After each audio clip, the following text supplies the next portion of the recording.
नमस्कार दोस्तों, कैसे हैं आप सब। स्वागत है आप सभी का द देव आईएएस एकेडमी में। और आज के इस लेक्चर में हम कंटिन्यू करने वाले हैं प्राचीन भारत से संबंधित जो पिछले वर्षों में पूछे गए सवालों की श्रृंखला है उसको।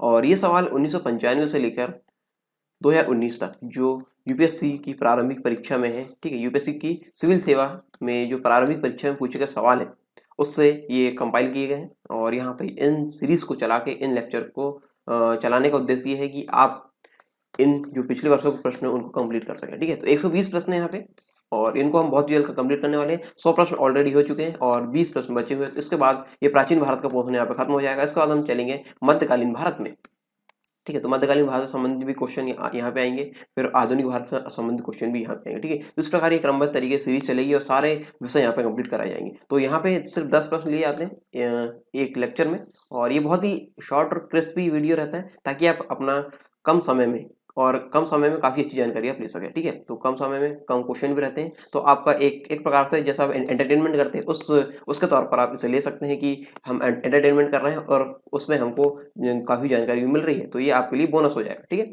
इस प्रकार आप अपनी तैयारी भी रख सकते हैं और ये इन लेक्चर का आनंद भी ले सकते हैं। तो आज का पहला सवाल हम देखते हैं यहाँ पे, जो कि सीरीज का 101वां सवाल है। ठीक है, निम्नलिखित युगों में से कौन सा एक भारतीय षड दर्शन का भाग नहीं है? मीमांसा और वेदांत, न्याय और वैशेषिक, लोकायुक्त और कापालिक और सांख्य और योग। ठीक है, तो ये 2014 में पूछे गए सवाल है। तो इसका भाग कौन सा नहीं है? यहाँ पे देखिए, मीमांसा और वेदांत, न्याय और वैशेषिक और सांख्य और योग, ये भाग है इसके भारतीय षड दर्शन के। ठीक है, एक भाग नहीं है, कौन सा? लोकायत और कापालिक, ये इसका भाग नहीं है, यानी आंसर होगा इसका सी। आंसर होगा कौन सा? इसका सी। जानेंगे इसके बारे में। और लोकायत तथा कापालिक भारतीय दर्शन के षट पद्धति का निर्माण नहीं करते हैं। ठीक है, और भारतीय दर्शन के षट पद्धति में कौन कौन से चीजें शामिल है वो हम यहाँ पे देख लेते हैं। सांख्य प्रकृति तथा पुरुष से संबंधित है, योग से संबंधित प्रकृति से पुरुष की मुक्ति, न्याय तार्किक विश्लेषण और वैशेषिक ब्रह्मांड की वास्तविक तथा वस्तुगत दर्शन। ठीक है, मीमांसा का संबंध यहाँ पे संहिता तथा वेद के ब्रह्मांड भाग का विश्लेषण। और अगला है वेदांत, यह भारतीय दर्शन का चरमोत्कर्ष है। ठीक है, तो इस प्रकार यहाँ पे इसका संबंध यहाँ पे दिए गए हैं। और यहाँ पे जिसका भाग नहीं है वो है लोकायत और कापालिक। अगले सवाल पे हम आते हैं, भारत के संप्रतीक के नीचे उत्कीर्ण भारत की राष्ट्रीय आदर्शोक्ति सत्यमेव जयते, जो सत्यमेव जयते है वो कहाँ से ली गई है? सत्यमेव जयते कहाँ से ली गई? हमने कोर्ट वगैरह में भी देखा है। ठीक है, बहुत सारी जगहों हम देखते हैं सरकारी जगहों में कि सत्यमेव जयते लिखा रहता है। तो यहाँ पे पूछा गया कि सत्यमेव जयते कहाँ से लिया गया है?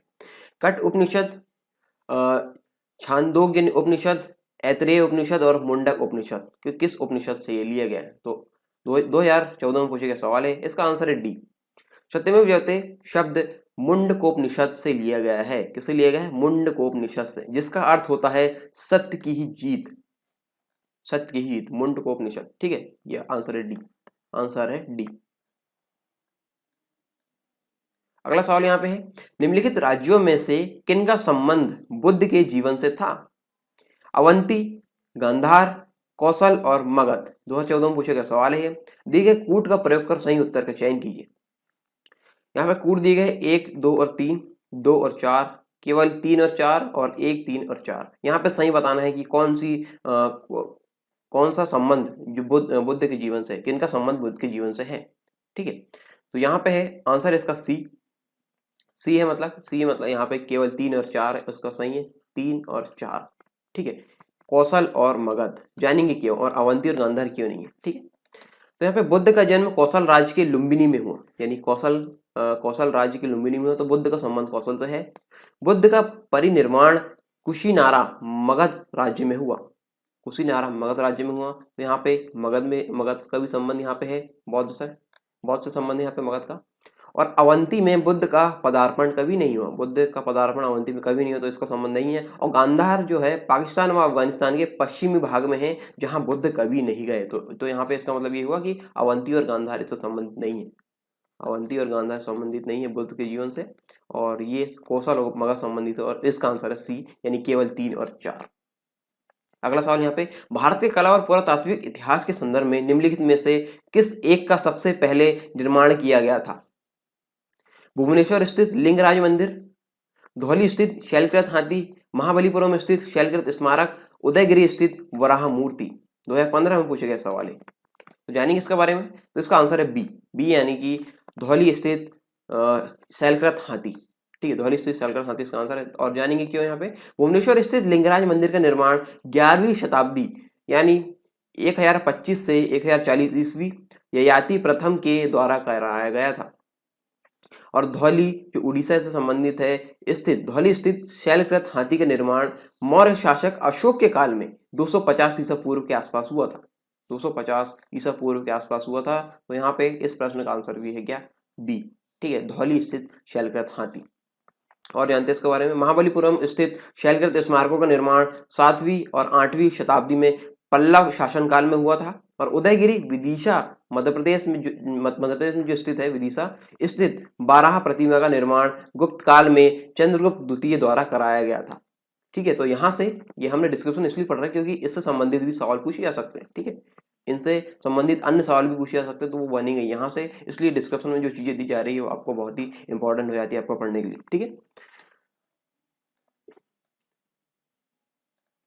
तो एक चीज और मैं आपको बताना चाहूंगी। यदि आप इस प्रकार के प्रश्न पढ़ रहे हैं, ठीक है, यहाँ पे यदि 4 ऑप्शन दिए गए तो 4 से संबंधित जो चीजें यहाँ पे है, एक तो इसका सही आएगा जो कि इसका सही उत्तर भी रहेगा। ठीक है, लेकिन यहाँ पे जो बाकी 3 चीज बच जा रही है, जैसे मान लीजिए इसका आंसर है बी। ठीक है, तो 1, 2 और जो 3 चीज बची है उसके बैकग्राउंड में भी जाकर आप पढ़िए, तो अगले जो सवाल हो सकते इन ऑप्शन से बन जाए। ठीक है, तो यूपीएससी का पैटर्न भी यही है कि वो क्वेश्चन को अलग तरीके से पूछता है। अब इतने सारे क्वेश्चन आप अलग से कहाँ से लाएगा। प्राचीन इतिहास में इतनी चीजें हैं जो कि यूपीएससी पूछता है, तो वो इन्हीं को सफल करता है। सफल मतलब एक के बाद एक, यानी इन 4 ऑप्शन में से एक के बारे में पूछ लिया उसने अभी, अगले जो एग्जाम आएंगे हो सकता है वो इन 3 में से किसी एक के किसी इनडायरेक्ट रूप से पूछ ले, तो इन तीनों का भी उत्तर आपको पता होना चाहिए। इसलिए ये डिस्क्रिप्शन में आपको यहाँ पे बताया जाता है। और ये स्क्रीन पे लिख कर दिखाने का मतलब ये है कि आप यदि नोट्स बना रहे हैं या फिर कुछ इस प्रकार से कुछ शॉर्ट नोट वगैरह कुछ कर रहे हैं, तो आप इन इंपॉर्टेंट चीज़ों को लिख लें। ठीक है, जो कि आपको जो फैक्ट्स आपको प्रीलिम्स में तो काम आएंगे। यदि आप मेंस का आंसर राइटिंग जब करेंगे तो वहां पे फैक्ट आपको आंसर राइटिंग में भी काम आएंगे, फैक्ट्स। ठीक है, इस प्रकार ये इंपॉर्टेंट हो जाती है जो इस प्रकार का जो अप्रोच है वो। ठीक है, जो मैंने बताया अभी। अगला सवाल है भारत की निम्नलिखित पुस्तकों में से किस एक में शुंग राजवंश के संस्थापक के पुत्र की प्रेम कहानी है। 2016 में पूछा गया सवाल है। ऑप्शन में है स्वप्न वासवदत्ता, माल विकाग्री मित्र, मेघदूत और रत्नावली। यहाँ पे जानेंगे इसका उत्तर है बी। ठीक है, माल विकाग्नि मित्र कालिदास द्वारा लिखे गया संस्कृत नाटक है।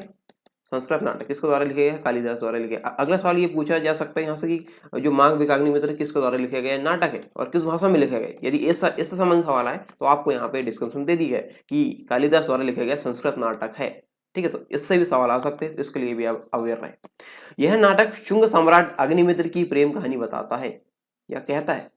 यह नाटक किसकी कहानी, प्रेम कहानी कहता है, शुंग सम्राट अग्निमित्र की। ठीक है, वह निर्वासित नौकरानी मालविका की तस्वीर से ही प्यार में पड़ जाता है।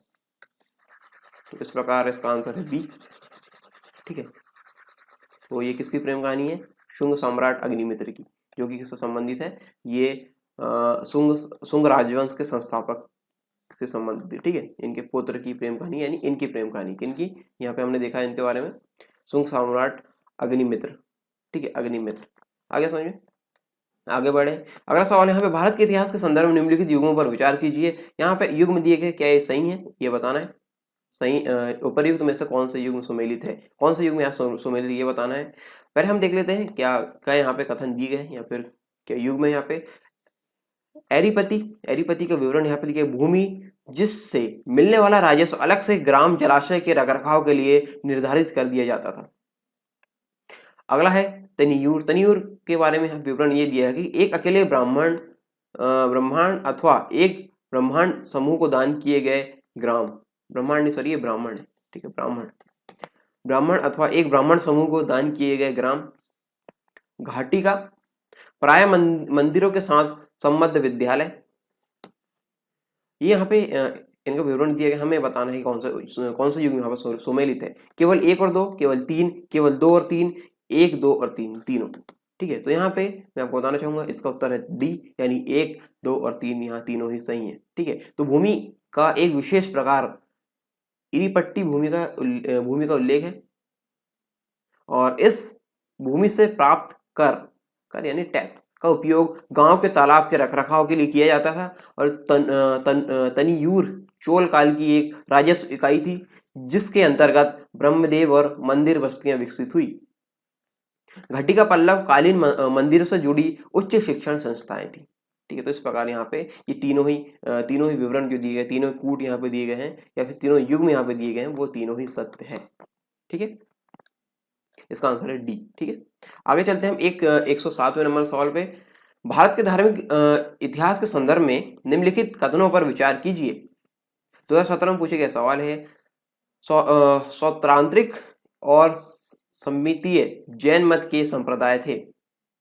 जो सौतांत्रिक और सम्मितीय जो थे जैन मत के संप्रदाय थे, एक कथन है यहाँ पे।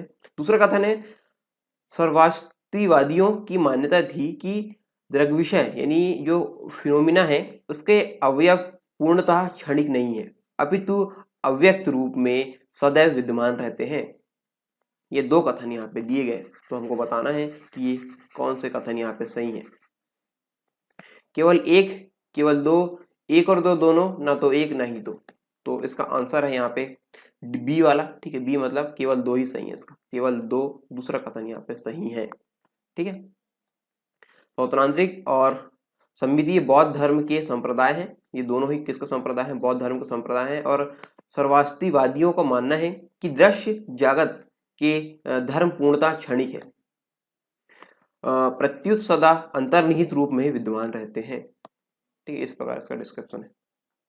अगला सवाल यहाँ पे 108वें नंबर, बोधिसत्व पद्म पाणि का चित्र सर्वाधिक प्रसिद्ध और प्राय चित्रकारी है जो कहाँ पे है ये बताना है। अजंता में है, बादामी में है, बाग में है या एलोरा में। 2017 में पूछेगा सवाल है, तो इसका आंसर है ए, ये है अजंता में।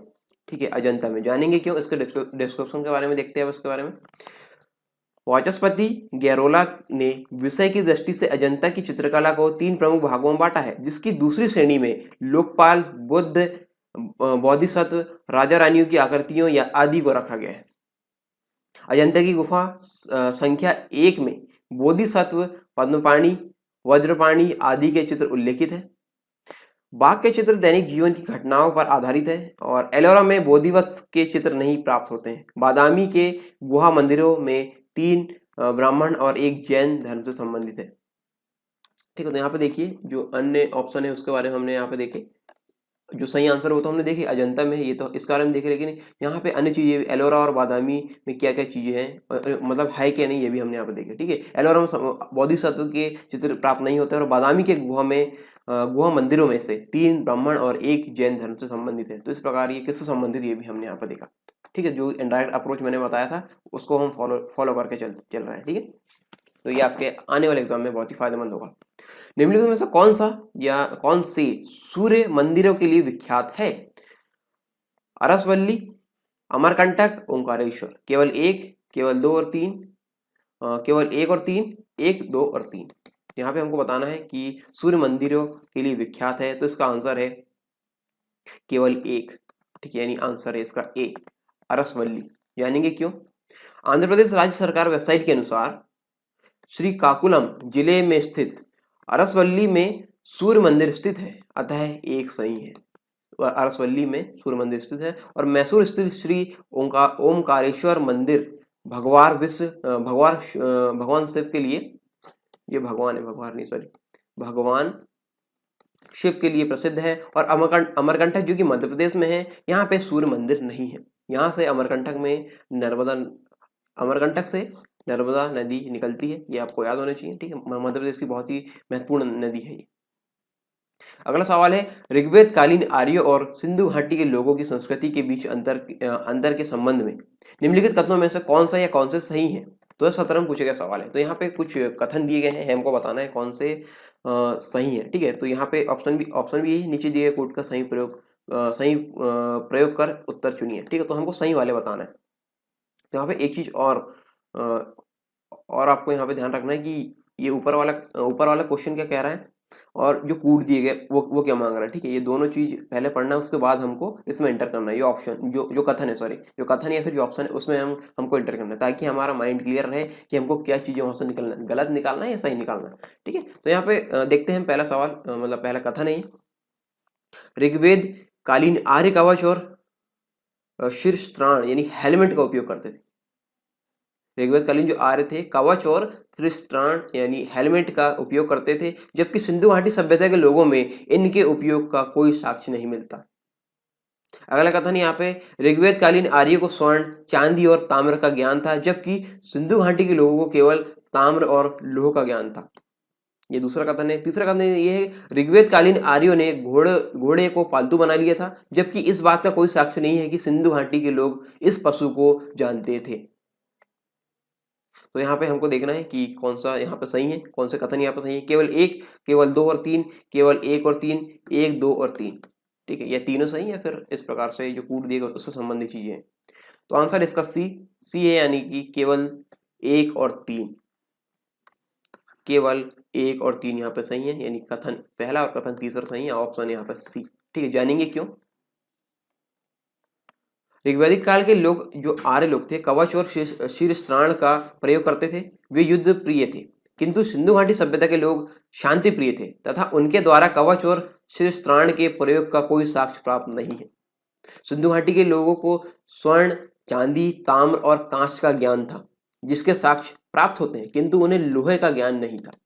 और यहाँ पे ऑप्शन में क्या दिया है, जो कि ऑप्शन हमने गलत किए हैं। ऋग्वेद कालीन आर्यों को स्वर्ण, चांदी, ताम्र का ज्ञान था, जबकि सिंधु घाटी लोगों को केवल ताम्र और लोहे का ज्ञान था। ये गलत है। ये हमने चीज यहाँ पे देखा कि सिंधु घाटी के लोगों को स्वर्ण, चांदी, ताम्र और कांस्य का भी ज्ञान था, जिसके साक्ष्य प्राप्त भी है, किंतु लोहे का उनको ज्ञान नहीं था।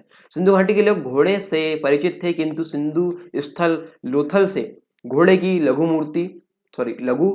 मृण मूर्ति तथा सुरकोटता से घोड़े की अस्थियां प्राप्त हुई है। अतः कथन एक और तीसरा सही है, ठीक है। तो यहाँ पे ये 10 प्रश्न समाप्त होते हैं, ठीक है।